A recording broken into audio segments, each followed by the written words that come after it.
இறைவா நீயே அனைத்தும். இறைவா நீ நன்றாக இருக்க வேண்டும். அன்புடன் அகத்திய மாமுனிவர் வாக்கு. உங்கள் உடம்பில் உள்ள மகாவிஷ்ணு சக்கரத்தை, சுதர்சன சக்கரத்தை இயக்கும் ரகசியங்கள். சித்தன் அருள் 1875, 1858, 1873.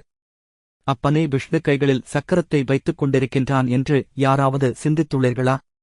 அப்பனே இல்லையப்பா. பெருமாள் கையில் இருக்கும் சுதர்சன சக்கரம். அதுபோல் நிச்சயம் அவ்வாறாகவே ஒவ்வொரு மனிதரிடத்திலும் உள்ளதப்பா. அதை இயக்கினால் மட்டுமே வெற்றி. நிச்சயம் அதை இயக்கினால் மட்டுமே சந்தோஷம். அதை இயக்கினால் மட்டுமே இறைவனை கூட காண முடியும். அதை இயக்காவிடில் நிச்சயம் தன்னில் கூட கஷ்டங்களாகவே போய்க்கொண்டே இருக்கும் மனிதனின் வாழ்க்கை. இறைவனைப் பற்றியும் தெரிந்து கொள்ள முடியாதப்பா. உடம்பு எவ்வாறு இயங்குகின்றது என்பதெல்லாம் பின் உடம்பு சரியாகவே இயங்குவதற்கு அருகம்புல் தேவைப்படுகின்றது என்பேன்.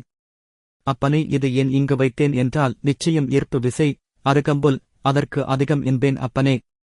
அருகம்புல், அதைத்தான் நிச்சயம் அப்பனே. அப்படியே உட்கொண்டால் கிரகங்களின் ஈர்ப்பு அதிகமாகி, அதாவது கதிர்வீச்சுக்கள் அதிகமாகி அப்பனே உடம்பு வலிமை பெறும் என்பேன் அப்பனே.